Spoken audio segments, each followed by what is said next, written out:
A narration read by the Dark Outsider.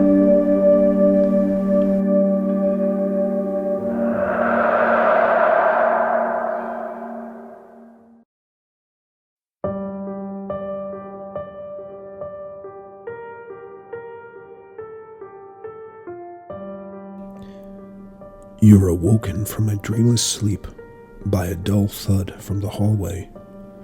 Your eyes snap open and fix instantly on the door. What made that noise?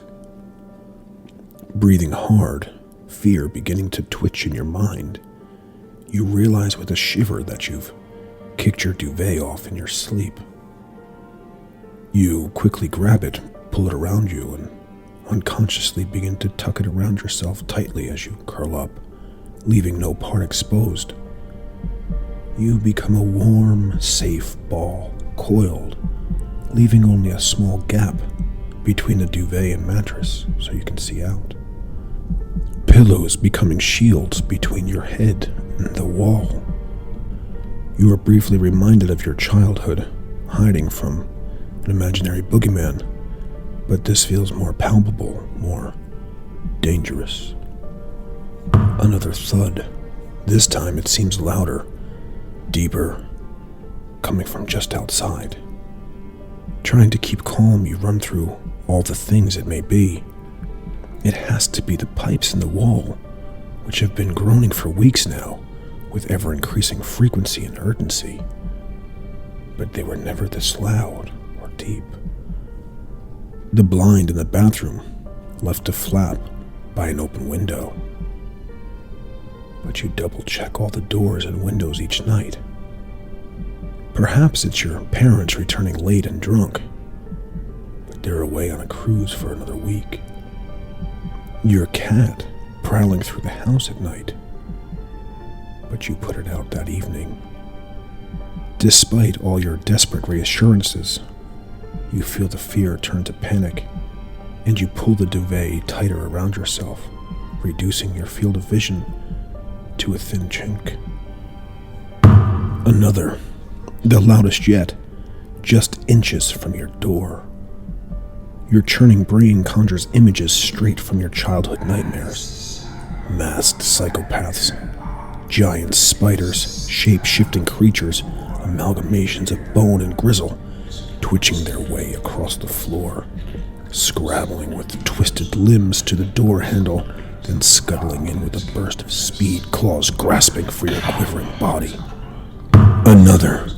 Your breathing is hoarse and shallow now, mere gasps and a suddenly dry throat, lungs closing up, stomach churning and rolling, eyes wide and fixed. Your blanket is still tucked vice-like around you, your body pinioned underneath its futile protection, just inches of cotton between you and whatever is about to burst in, eyes burning, talons gleaming dully to claim its prize. Suddenly, in a flash of realization, you realize what the source of the noises is. The old falling apart bookcase in the corridor. One of the legs must have given way, and the tilt is tipping books one by one onto the floor. As you listen carefully, you can hear the quiet riffle of the pages as another tumbles to the ground. There ought to be one last thud, and yes, silence once more descends, and with it, a soothing calm. As you sink back into sleep, you glance around the room, still snugly cocooned, seeing the vague shapes becoming defined as your night vision improves. Your desk, chair, and television all emerge out of the murk, imposing good, sane reality on the void of the night. Then, just before you shut your eyes, you see something that makes the bottom of your stomach drop away into nothingness. There, on the floor, is your duvet. Your screams are muffled.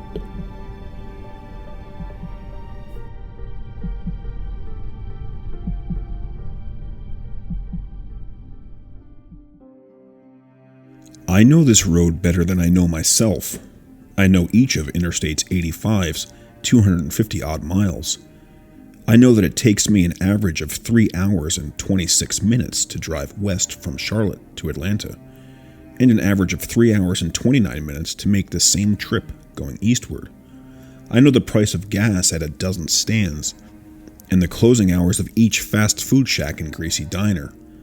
I know the curves of each low hill, and I know each stand of pine and oak tree. I know the stretching dark of the long winter nights and the wet heat of the summer breeze. I know these things well because they are the totality of my existence now. I know the names of each exit, westward and east, Batesville, Poplar Springs, Spartanburg. They tick through my head as I pass, but the Silver Creek Road exit is never among them. In 3 years of this endless loop, it has never appeared again. If I ever begin to doubt that it will, then I have nothing left. The Silver Creek Road exit doesn't exist on any map, or at least it no longer does. It may have once, but like the road itself, it has been razed from the earth and from all memory and record. At the beginning, I spent long, anxious days poring over old surveying maps and neighborhood planning documents, searching in vain for any sign of the road or the exit I know I had taken. When there was nothing left in the libraries and city halls to comb through, no meek county official left to interrogate, wide-eyed and frothing, then I began the drive. I've been through 2 cars and have burned through my savings and now survive off a stack of rapidly vanishing credit cards. I have no address to receive bills and no intention of paying, and have been filling my trunk with small plastic gallon jugs of gas while the cards are still accepted. When this filthy and battered Oldsmobile gives up the ghost at last, I suppose I will have to learn to hitchhike. I first took the Silver Creek Road exit 3 summers ago, on the last night that I was with Bobby. I have in my head just a few frozen frames of that ride left, her black curls bouncing like springs in the evening breeze, her gapped-toothed and freckled smile in the slow summer crossing into night. We've made that drive together a dozen times between our apartment in Atlanta and her brother in Charlotte. There was nothing remarkable that night. We simply ran low on gas and took the first exit we came across. I remember vividly passing beneath the green and sparkling white letters of the exit sign and onto the sharp curve of the road. The street turned perpendicular from the light and noise of the highway into inky darkness of the pine trees. Nothing remarkable to separate it from 100 other country roads, but as the lights of the car penetrated the darkness, a vague and trembling unease passed through me. The tall, rustling pines seemed black even under the blue-white of the headlamps, and the road began to rapidly degrade, becoming pocked and uneven just a few dozen yards in. All the roar and glare from the highway seemed swallowed up behind us, and there were no lights ahead of us for as far as we could see. My insides felt tight and knotted, and I turned to Bobby. She had her skinny legs tucked to her chest and looked at me quizzically, one eyebrow raised, with a small crooked smile. Her small bravery seemed to dissipate the chill that had been steadily rising in me. I looked forward to the road. I felt a sudden sharp pressure on my chest. Stretching out in front of the wan light of the headlamps, the road ended. There was a small field of shattered asphalt slabs, and then the forest swallowed up every trace under a blanket of rotting pine needles. Something twinkled brightly between the trees, and I strained to pick it out of the darkness. It was the smooth chrome of a bumper attached to a pitted and rusting car, completely enclosed by towering pines. A wave of panic and disorientation crawled down my scalp, and my knuckles went white on the wheel. Bobby placed her hand on my shoulder and gently squeezed once. "Cal," she said firmly and evenly, "we need to turn around now, honey." There was a tremulous quality to the last word, as the surreal darkness seemed to further constrict around us. I heard her take a little gasp of air.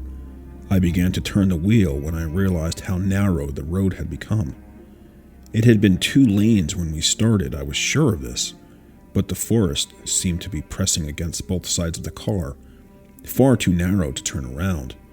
Blood pounded in my temples, and I threw the car into reverse. The boughs of the trees scraped against both sides, soft whispering scratches from the needles and the soft thuds of thicker branches. Bobby held her hand on my knee, calming and reassuring even as panic threatened to overwhelm me. I could see the highway moments later, a thin cloud of hazy illumination over the rise behind us, and the forest seemed to part like a curtain. Bobby released her breath and giggled softly, and I felt a wave of elation wash over me.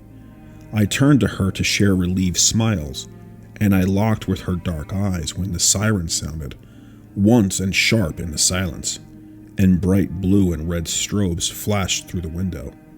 The police cruiser was parked in the center of the road, crouched, low and silent like a predator. The familiar red and blue flicker bathed the street in weird, crooked shadows.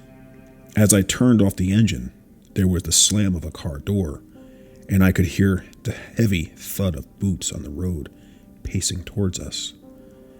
The comforting normalcy of the sight of a police officer began to drain away as he approached in the dark. He carried no flashlight, and I saw his gloved hands hanging straight at his sides in the side mirrors as he walked towards me.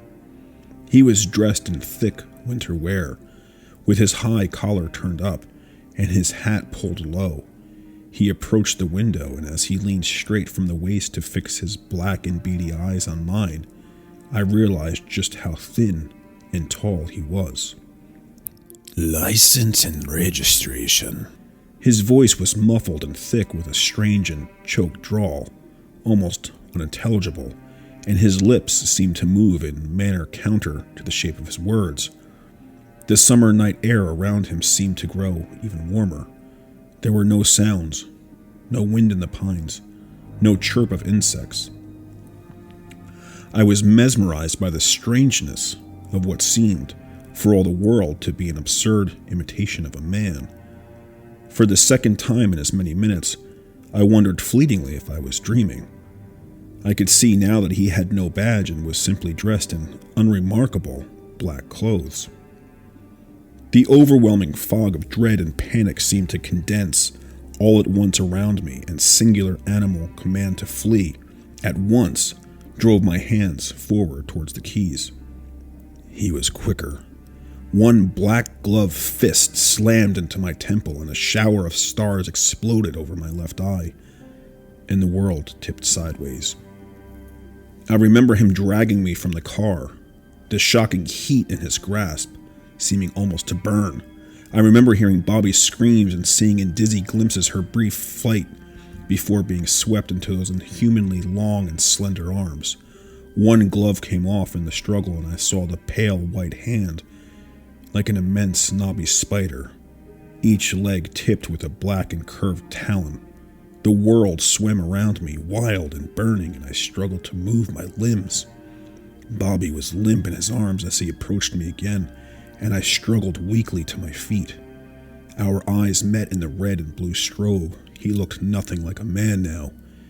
His once pale mockery of humanity was stretching and distending away into some unthinkable shape. He did a very human thing then, and smiled, lips peeling back to reveal rows of thin, white needles.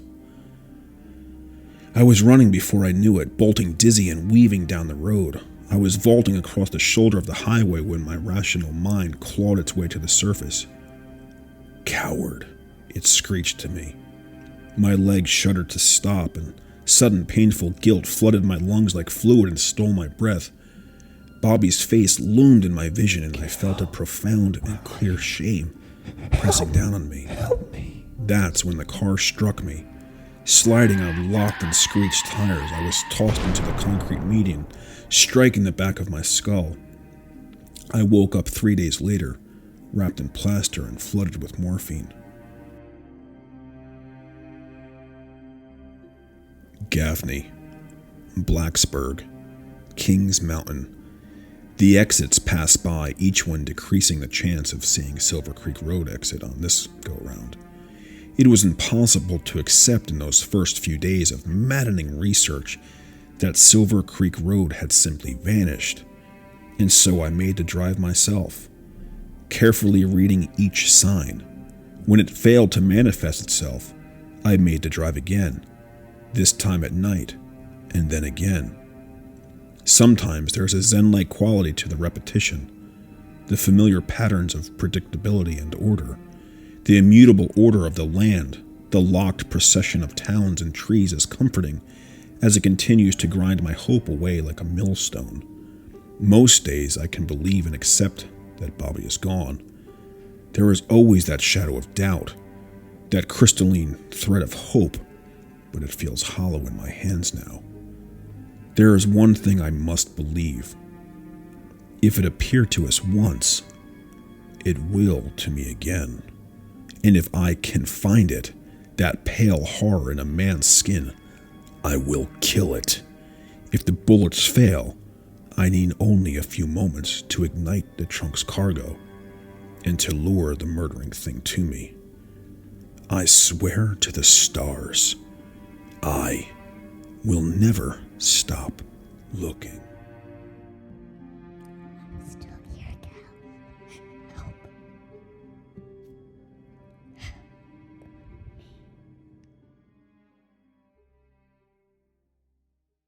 The Russian sleep experiment.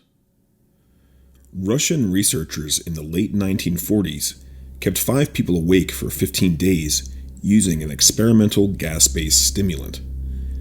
They were kept in a sealed environment to carefully monitor their oxygen intake so the gas didn't kill them, since it was toxic in high concentrations. This was before closed-circuit cameras, so they had only microphones and 5-inch thick glass porthole-sized windows into the chamber to monitor them. The chamber was stocked with books, cots to sleep on but no bedding, running water in a toilet, and enough dried food to last all 5 for over a month. The test subjects were political prisoners deemed enemies of the state during World War II. Everything was fine for the first 5 days.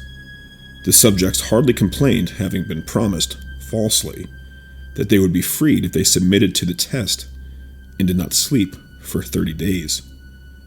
Their conversations and activities were monitored, and it was noted that they continued to talk about increasingly traumatic incidents in their past, and the general tone of their conversations took on a darker aspect after the 4-day mark. After 5 days, they started to complain about the circumstances and events that led them to where they were, and started to demonstrate severe paranoia.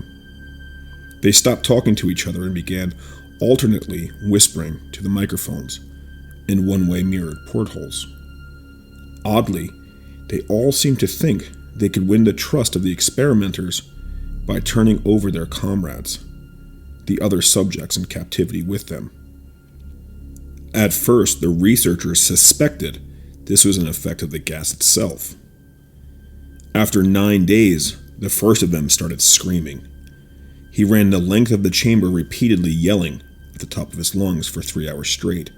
He continued attempting to scream, but was only able to produce occasional squeaks.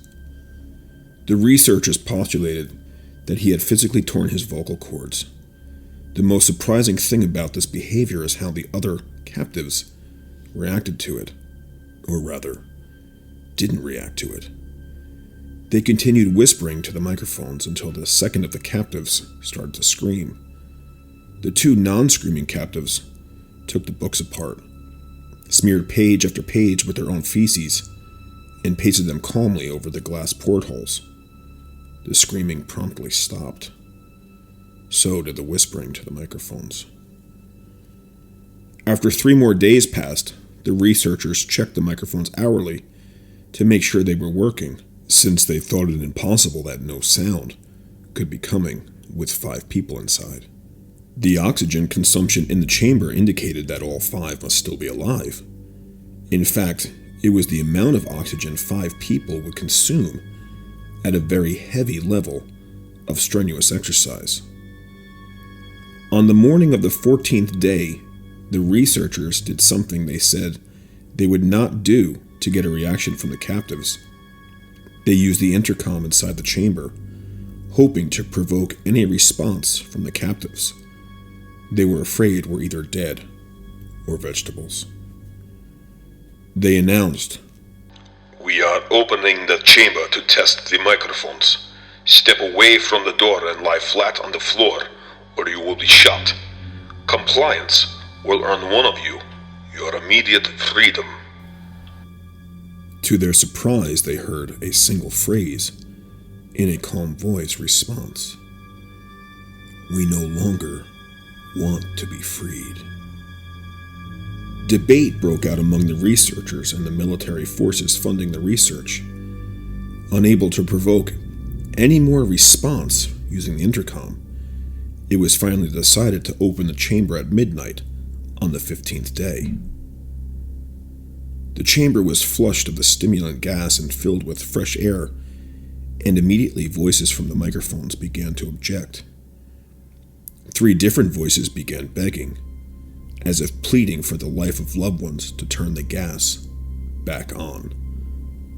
The chamber was opened and soldiers sent in to retrieve the test subjects. They began to scream louder than ever, and so did the soldiers when they saw what was inside. 4 of the 5 subjects were still alive, although no one could rightly call the state that any of them in life. The food rations past day 5 had not been so much as touched. There were chunks of meat from the dead test subject's thighs and chest stuffed into the drain in the center of the chamber, blocking the drain and allowing 4 inches of water to accumulate on the floor. Precisely how much of the water on the floor was actually blood was never determined. All 4 surviving test subjects also had large portions of muscle and skin torn away from their bodies. The destruction of flesh and exposed bone on their fingertips indicated that the wounds were inflicted by hand, not with teeth, as the researchers initially thought. Closer examination of the position and angles of the wounds indicated that most, if not all of them, were self-inflicted. The abdominal organs below the ribcage of all 4 test subjects had been removed, while the heart, lungs, and diaphragm remained in place. The skin and most of the muscles attached to the ribs had been ripped off, exposing the lungs through the ribcage. All the blood vessels and organs remained intact. They had just been taken out and laid on the floor, fanning out around the eviscerated but still living bodies of the subjects. The digestive tract of all 4 could be seen to be working, digesting food. It quickly became apparent that what they were digesting was their own flesh, that they had ripped off and eaten over the course of days. Most of the soldiers were Russian special operatives at the facility, but still many refused to return to the chamber to remove the test subjects. They continued to scream to be left in the chamber and alternately begged and demanded that the gas be turned back on, lest they fall asleep. To everyone's surprise, the test subjects put up a fierce fight in the process of being removed from the chamber. One of the Russian soldiers died from having his throat ripped out. Another was gravely injured by having his testicles ripped off and an artery in his leg severed by one of the subject's teeth. Another 5 soldiers lost their lives if you count ones that committed suicide in the weeks following the incident. In the struggle, one of the 4 living subjects had his spleen ruptured and he bled out almost immediately. The medical researchers attempted to sedate him, but this proved impossible. He was injected with more than 10 times the human dose of a morphine derivative and still fought like a cornered animal, breaking the ribs and arm of one doctor. His heart was seen to beat for a full 2 minutes after he had bled out, to the point there was more air in his vascular system than blood. Even after it stopped, he continued to scream and flail for another 3 minutes, struggling to attack anyone in reach, and just repeating the word more over and over, weaker and weaker, until he finally fell silent. The surviving 3 test subjects were heavily restrained and moved to a medical facility, the 2 with intact vocal cords continuously begging for the gas, demanding to be kept awake. The most injured of the 3 was taken to the only surgical operating room that the facility had. In the process of preparing the subject to have his organs placed back within his body, it was found that he was effectively immune to the sedative they had given him to prepare him for the surgery. He fought furiously against his restraints when the anesthetic gas was brought out to put him under. He managed to tear most of the way through a 4-inch wide leather strap on one wrist, even through the weight of a 200-pound soldier holding that wrist as well. It took only a little more anesthetic than normal to put him under. In the instant his eyelids fluttered and closed, his heart stopped. In the autopsy of the test subject that died on the operating table, it was found that his blood had triple the normal level of oxygen. His muscles that were still attached to his skeleton were badly torn, and he had broken 9 bones in his struggle to not be subdued. Most of them were from the force his own muscles had exerted on them. The second survivor had been the first of the group of 5 to start screaming. His vocal cords destroyed, he was unable to beg or object to the surgery, and he only reacted by shaking his head violently in disapproval when the anesthetic gas was brought near him. He shook his head, yes, when someone suggested, reluctantly, they try the surgery without anesthetic, and did not react for the entire 6-hour procedure of replacing his abdominal organs and attempting to cover them with what remained of his skin. The surgeon presiding stated repeatedly that it should be medically impossible for the patient to still be alive. One terrified nurse assisting the surgery stated that she had seen the patient's mouth curl into a smile several times whenever his eyes met hers. When the surgery ended, the subject looked at the surgeon and began to wheeze loudly, attempting to talk while struggling.